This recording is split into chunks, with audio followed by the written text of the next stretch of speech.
کہ حضرت شریعت اور طریقت میں کیا فرق ہے؟ دیکھیں بنیادی طور پہ تو جسے میں نے آپ سے عرض کی کہ سید عالم صلی اللہ تعالی علیہ وسلم کے لیے اللہ تعالیٰ نے فرمایا یتلو علیکم آیاتنا ویزکیکم، کہ یہ ہماری آیتوں کو تم پر تلاوت کرتے ہیں۔ مطلب کیا ہے کہ تم کو جو احکامات ہیں شریعت کی وہ بتاتے ہیں جی ویزکیکم۔ جی تو مرکز اور محور کے لحاظ سے تو دونوں میں کوئی فرق نہیں، جی، یعنی جہاں عمل شریعت کا ہے تو وہ بھی سید عالم صلی اللہ علیہ وسلم کی بارگاہ سے آ رہا ہے، اور جہاں عمل ہے تصوف کا اور اعمال باطنہ کی جو امراض باطنہ ہیں ان کی صفائی کا معاملہ، تو وہ بھی سید عالم صلی اللہ علیہ وسلم کی بارگاہ سے آ رہا ہے۔ تو مرکز کے لحاظ سے تو دونوں میں کوئی فرق نہیں۔ اصل میں ہوتا یہ ہے، ہمارے یہاں یہ سمجھا جاتا ہے، جیسا کہ آپ کا سوال ہے، کہ یہ دونوں کوئی الگ شے ہیں اور دونوں الگ چیزیں، بس جو تصوف کی فیلڈ میں چلے گیا اس کا شریعت سے کوئی لینا دینا نہیں، جی اور جو شریعت کی اس میں شریعت کے ساتھ کا تعلق اس کا تصوف سے کوئی لینا دینا نہیں، جی تو در حقیقت میں یہ ایک باطل نظریہ ہے، یہ ایک باطل نظریہ ہے۔ اور اس کو سمجھنے کے لیے آپ تھوڑا سا گہرائی میں مطالعہ کریں تو ایک فرقہ تھا کہ جنہیں جو ہے وہ باطنی کہا جاتا تھا، یہ ان کی پھیلائی ہوئی باتیں تھیں۔ اسلام کے اندر ایسے کوئی چیز نہیں ہے۔ امام اعظم ابو حنیفہ رحمۃ اللہ تعالی علیہ جہاں آپ شریعت کے بہت بڑے امام ہیں، وہیں آپ طریقت کے اندر بھی بہت بڑے امام ہیں۔ بالکل بالکل۔ حضور داتا گنج بخش علی حجویری رحمۃ اللہ تعالی علیہ جہاں طریقت میں بہت بڑے امام مانے جاتے ہیں، وہاں شریعت کے اندر بھی آپ بہت بڑے امام ہیں۔ بالکل بالکل۔ تو ایسا جو ہے وہ کوئی فرق نہیں ہے۔ یہ جو فرق نکالا جاتا ہے یہ در حقیقت میں جہلا کی جانب سے۔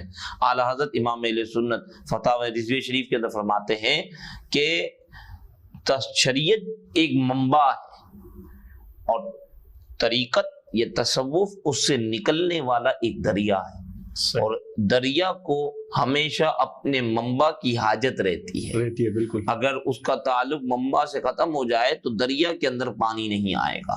تو فرمایا یعنی آپ اور آسان کر کے سمجھنا چاہیں، جیسے آج کل ہمارے یہاں دریا کا جو تصور ہے، تو دریا جو ہے وہ شریعت ہے اور نہر اس کی یہ طریقت ہے۔ صحیح۔ اب نہر کو ہم وقت دریا سے جو ہے وہ حاجت رہے گی۔ بالکل بالکل۔ اگر دریا سے پانی آنا بند ہو جائے تو نہر کے اندر تو کچھ نہیں ہوگا۔ جی جی۔ تو یہی ایک چیز ہے کہ جس کو سمجھنا چاہیے کہ اگر کوئی یہ کہے کہ میں طریقت میں آ گیا ہوں اور شریعت سے اس کا جو ہے وہ کوئی شریعت کے مطابق اس کے عمل نہ ہو، تو یہ بندہ طریقت سے نا آشنا ہے، طریقت سے بھی نا آشنا ہے۔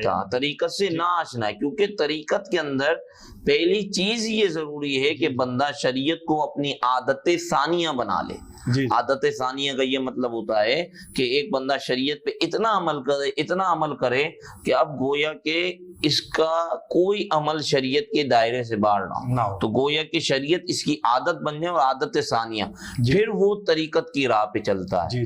اگر وہ شریعت کو اس نے اپنی عادت ثانیہ نہ بنایا تو وہ طریقت کی راہ پہ چل ہی نہیں سکتا۔ اور اگر جو ہے وہ آپ ہمارے صوفیہ کی کتابوں کا مطالعہ کریں تو انہوں نے تو لکھا کہ بندہ عالم ناسوت میں ہوتا ہے۔ عالم ناسوت کا مطلب یہ کہ ہم جو یہ خواہشات والے عالم کے اندر، اس دنیا کے اندر بندہ جب شریعت پر عمل مکمل کرتا ہے، صحیح، شریعت پر اپنا عمل جو ہے وہ مکمل کرتا ہے، مطلب یہ ہے کہ شریعت پر عمل اس کے اندر پابندی آ جاتی ہے، تو پھر وہ عالم میں ناسوت سے عالم میں ملکوت میں چلا جاتا ہے۔ اچھا، یعنی اس کے اندر اللہ تبارک و تعالیٰ فرشتوں والی صفات کو پیدا کر دیتا ہے۔ اور فرشتوں والی صفات کے اندر یہ ہوتا ہے کہ فرشتے جیسے کہ گناہ نہیں کرتے، تو چونکہ اس نے شریعت پر اپنے عمل کو پابندی سے کرنا شروع کر دیا، تو اب اس کے اندر جو ہے وہ فرشتوں والی صفات یعنی نیکیوں والے اعمال اس کے اندر رچ بس گئے۔ اور جب وہ نیکیوں کی عادت بنا لے اور گناہوں کو چھوڑنا شروع کر دے، ساتھ ساتھ نیکیوں پہ کاربند ہے، گناہوں کو بھی چھوڑتا جا رہا ہے، تو وہ عالم ملکوت سے عالم جبروت میں پہنچ جاتا ہے۔ اور پھر جب وہ عالم جبروت میں پہنچتا ہے تو اپنی نفسانی خواہشات کو اس نے ختم کر دینا ہوتا ہے۔ نفس کو مار دینا ہوتا ہے. جب وہ اس نفس کو مار دیتا ہے تو پھر وہ عالم میں لاہوت کے اندر چلا جاتا ہے. جب یہ چاروں عالم سے وہ گزرتا ہے, یہ سیر اللہ مکمل ہوتی ہے, اللہ تعالیٰ اس کو ولایت عطا فرماتا ہے. اللہ. اب اگر یہ چاروں عالم سے نہیں گزرا تو سراج العوارف فی الوصایا والمعارف کے اندر شاہ ابو الحسین نوری رحمۃ اللہ تعالی علیہ نے یہ بات درج فرمائی کہ یہ بندہ ولی کامل ہی نہیں ہے. اللہ اکبر. اب آپ بتائیں کہ شریعت تو پہلا اسٹیپ تھا, پہلے اسٹیپ پہ جب وہ کامیاب نہ ہو تو پھر اس کو ولایت کا درجہ کیسے ملے گا؟ تو کہنے کا مطلب یہ ہے کہ یہ جہلا کی جانب سے نکالی ہوئی چیز ہے, ورنہ کوئی بھی جو ہے وہ صوفی ایسا نہیں ملے گا آپ کو. کسی بھی صوفی کی تعلیمات ایسی نہیں ملیں گی کہ جو شریعت سے ہٹ کرو. کیسے ایسا نہیں ملے گا صوفیہ روزے چھوڑ دیتے تھے, صوفیہ جو ہے نمازیں چھوڑ دیتے, بلکہ وہ مستحبات کے اتنے پابند تھے.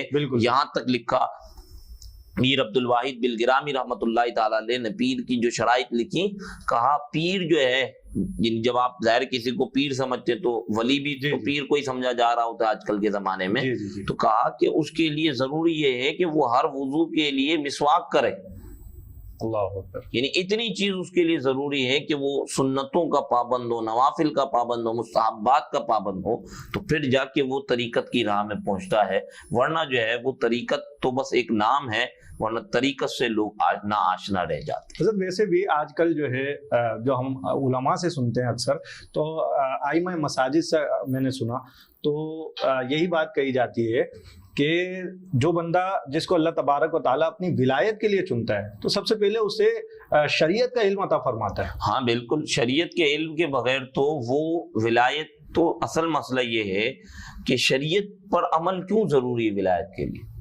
جی, شریعت رسول اللہ صلی اللہ علیہ وسلم کی ہے.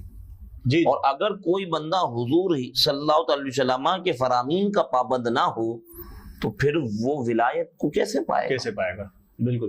جہاں سے ولایت ملنی ہے, جو اصل مرکز ہے, منبع ہے, انہی کی تعلیمات پر جو عمل نہ کرے تو پھر جو ہے وہ ولایت کو کیسے پائے گا؟ بالکل حقیقت ہے.